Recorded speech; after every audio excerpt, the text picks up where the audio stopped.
데이트 연인에게 테이저건을 겨눈 경찰 얘기입니다. 정말 황당한 얘기인데요.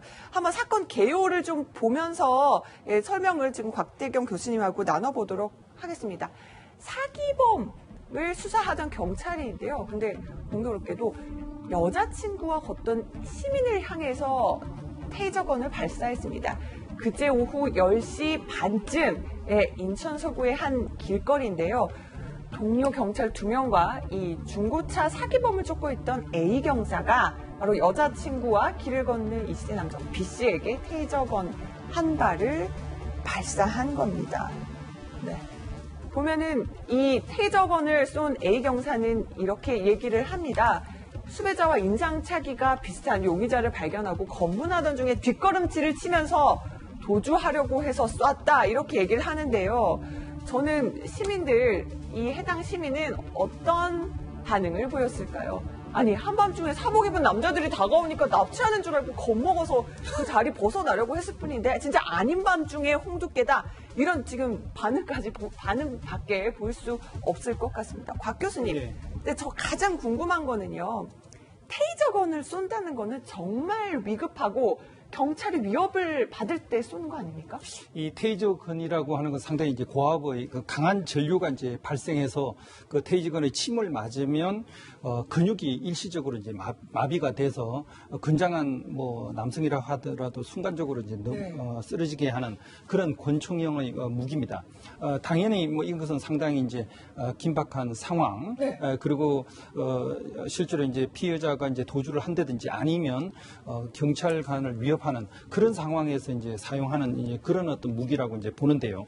근데 이제 경찰 같은 경우 이 사람을 사기범을 쫓고 있는 그 사람과 굉장히 그 인상착의 얼굴 생긴 모양이 굉장히 비슷해가지고 그 사람으로 이제 오인을 했는데 네. 그 사람이 이제 뒷걸음질을 치면서 이제 도주를 하려고 하니까 그 도주를 막기 위한 그런 의도에서 이제 총을 쏜 걸로 뭐 이야기를 합니다. 근데 현장에서 통상적으로 이제 테이저건을 쏘기 전에 여러 가지 그 사용 수칙들이 있거든요. 네. 예를 들어 가지고 이제 멈추라라든지 도주를 갖다가 하지 말도록 이렇게 경고를 하고 그런 거에 이제 불행했을 때 이제 뭐 최후의 이제 수단으로 이런 걸 사용하는데 과연 그게 이제 지켜졌는지 좀 확인을 해야 되고요. 그리고 이제 이 시민의 입장에서는 여자친구가 같이 있다가 갑자기 이제 남성 3명이 오니까 자기로서는 네. 자기 또는 여자친구를 노리는 어떤 납치범이 아닌가 이런 거 납치범이나, 굉장히 네. 위협을 느꼈기 때문에 자기는 우선 여자친구를 일단 먼저 다른 쪽으로 도망가라고 네. 자기가 그 위험을 갖다 이제 감수를 한 뭐 이런 상황이기 때문에 과연 정확하게 어떤 상황에서 이게 됐는지 좀 더 조사를 해야 될 거고요. 그리고 여하튼 간에 일단 뭐 오인이든 뭐든 간에 시민을 대상으로 잘못 테이저건을 사용을 했기 때문에 징계 자체는 이제 불가피할 겁니다.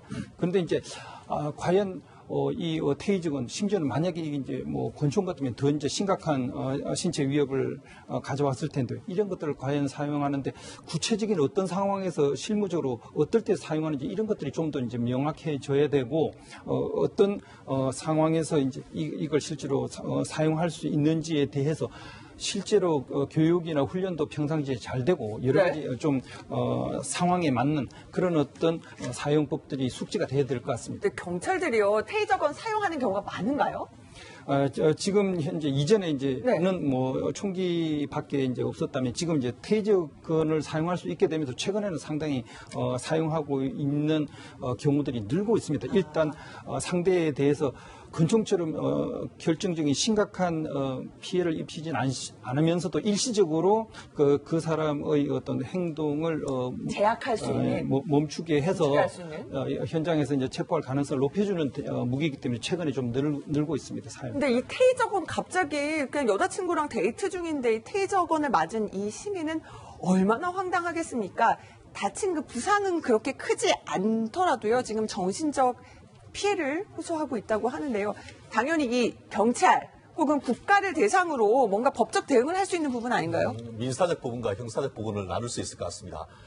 사실 형사적 부분으로 한다고 하면 일반인이 테이저건을 임의로 쐈다라고 한다고 하면은 사실 5만 볼트 넘는 것으로 해서 사실 굉장히 큰 감전이 있는데 네. 그것은 형법상 상해죄로 성립될 가능성이 큽니다. 그렇지만 이번 같은 경우에는 경찰이 업무로 인한 행위로 했기 때문에 네. 이 부분이 형사적인 처벌로 비화될 가능성은 저는 낮다고 봅니다. 그리고 그런 부분에 대해서는 국가가 업무로 인한 행위로서 인정해줘야 된다라고 저는 개인적으로 믿습니다. 다만 그와 같은 형사처벌은 변론으로 민사상 손해배상 청구를 할 수 있을 것 같은데요. 일반 그 민법과 달리 이 그 국가가 했는 그 부분이기 때문에 이른바 국가배상법상 공무원의 업무로 인한 고의나 과실에 의한 위법한 행위로 있는 피해이기 때문에 치료비 상당 그리고 그에 따른 정신적 충격에 따른 위자료를 청구를 할 수 있다라고 저는 생각하고 나아가 저는 걱정되는 건 뭐냐면은 그렇게 국가가 배상하고 나면은 국가가 이 그 타이저건을 썼는 경찰에 대해서 구상권을 행사할까 그게 사실 걱정인데요.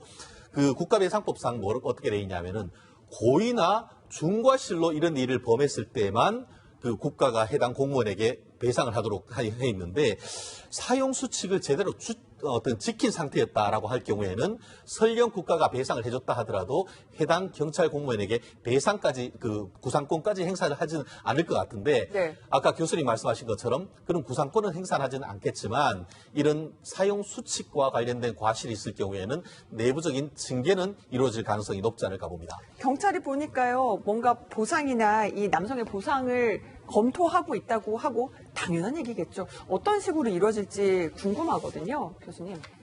예, 사실 뭐 일단 조사가 먼저 돼야 되고요. 네. 실제로 어떤 신체적인 피해가 얼마나 있었는지 그리고 이 사람이 느끼는 그 정신적 충격 뭐 이런 것들에 대해서는 상당히 좀 주관적인 판단이 있을 건데 그런 거에 대해서 정확하게 조사를 했고 그 피해 정도에 맞게 뭐 배상을 갖다가 뭐 이야기를 해야 될 것 같습니다. 네. 지금까지요, 취재 수첩 Y 두 가지 사건 두 분과 함께 짚어봤습니다. 고맙습니다.